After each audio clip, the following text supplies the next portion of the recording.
Pete Shields was a music lover living in a small flat overlooking a housing estate in the mining village of Meaden Vale. And just before Christmas, he'd written me an impassioned email saying how much my music meant to him. Naturally, I'd asked him if he wanted to host an Unlit, and within a couple of days, he had booked the local village hall and had started spreading the word. There's only so much. He'd roped in his friend, an ex-flatmate, a singer-songwriter called Monski too, who was going to come and play at the village hall and had agreed to host an Unlit too, the next night in his flat in nearby Mansfield. Now this was a proper adventure. How would people react to the Unlit vibe out here, out to the big city? Would outsiders, especially ones in flowery jackets and silly hats, be welcomed with open arms? And supernatural.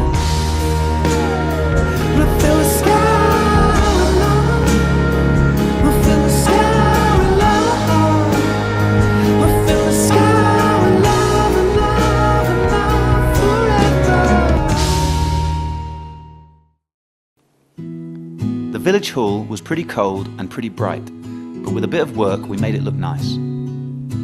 Soon enough, Monski's biggest fan turned up, with a banana in his top pocket, his girlfriend and a crate of Stella. He seemed to know every song Monski had ever written, and wasn't shy of singing along.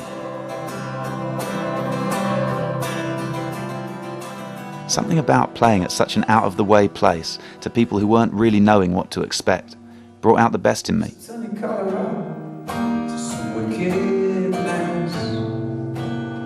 Fudge the lines between the crimes you've been taught to miss.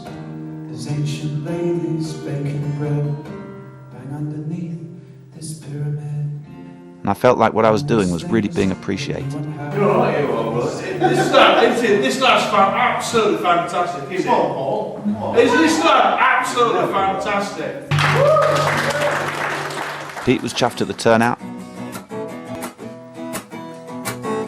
And after the gig, we all headed back to Pete's flat for his own particular brand of hospitality. Well, I said, Daddy, I've never been kissed down there before. Daddy, I've never been kissed down there before. Soon enough, Monski had to split. Pete fell asleep in the broom cupboard, and next thing I knew, we were meeting up in Mansfield the next day to see if we could drum up an audience for Monski's Unlit by approaching the good people of Mansfield one by one and seeing if they were interested. It was great. Pete walking beside us like some sort of bouncer, and me with the guitar on and singing loud to the cars, to the trucks, the shop assistants, the young ladies of Mansfield, the indie kids, the spiritualist shop crystal selling woman. Man, she really got it. Check out this. Something different, isn't it? Yeah. It's so refreshing. Yeah, you know, thank for you. something nice and different to happen like that. Yeah, well done you. Oh. Yeah, we walked across that whole town, and the only place where they were weird was when we went to the music college to see if any musicians wanted to come and play. They were way too cool for us. We continued on our way. We went into beauty salons, Pizza Hut, cafes, the local music shop. We asked men serving cockles and grannies in the market square. Oh, you could do it, you could come down. 89. You're 89, that's incredible. Wow. I'm going. All right, see ya. We approached local musicians working in clothes shops and even tried to serenade a flower seller. Nothing would stop us from getting at least some of these people into the Unlit vibe. I saw this girl up in the window, so I went and said hello. Est-ce que tu veux venir avec moi pour prendre quelque chose? Well, I thought her eyes were open, but I guess she'd had them painted on. So I went back down to the street where 100 leaves started to fall. All I've ever wanted to do is live in this true moment. Say that I lost a screw, but I just want all the juice. Some people didn't know what to make of it, and others seemed really into it. But maybe they were just being polite. Were they going to come? How many of them would take the leap of faith that we weren't completely mad and cross the threshold of Monski's house and embrace this celebration of generosity and openness? Candle the table on the own. We've got a gig tonight in Monski's house. Just wondering if you're up for it. You are?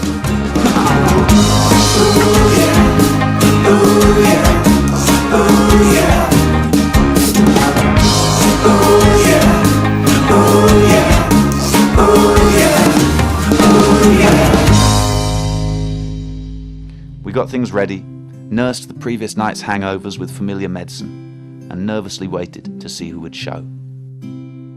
Monski's friends came, and some of them had to get babysitters, so that was very sweet of them to make the effort. Woke up today, But where were my new friends I'd met in the street? Wouldn't any of them turn up? Just when I'd given up hope, the doorbell rang, and there they were. Marie Monsta, the singer we'd met in the cafe, and her friend. Yes, just 2 real unlitters was enough to make the night a magic event. They had been open to it and come, and I was really happy. And not just that, but Marie was a proper artist, full of conviction. She brought an intense vibe to the room. I see myself falling down. I feel my face. What have you been? You do music Yeah. here at the moment in bands or on your No. own? Oh, band's nightmare because they all fall out and stuff, and then the drummer always gets pissed off at the lead guitarist, and then the singer always gets pissed off at the lead guitarist because the lead guitarist always plays too loud, and then the drummer and the bass player are always mates, and they always bitch about everybody, which is a nightmare. So now I play alone now, but. I was buzzed. I felt like I was playing the best I ever had. And I was so happy to be there, to be part of this beautiful vibe, even if it was only just for a few hours, just for a few people. Leaving home for a new. Yeah, leaving home for a new.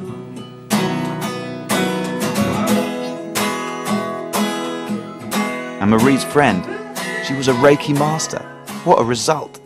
Tomorrow, before heading to the next house, she was going to give me a Reiki treatment to balance my chakras and renew my energy, which after the last 2 days was exactly what I needed.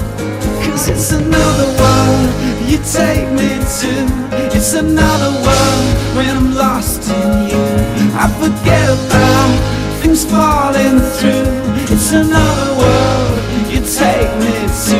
Come on, let's celebrate. The day's a day old. We're breathing in and we're beautiful.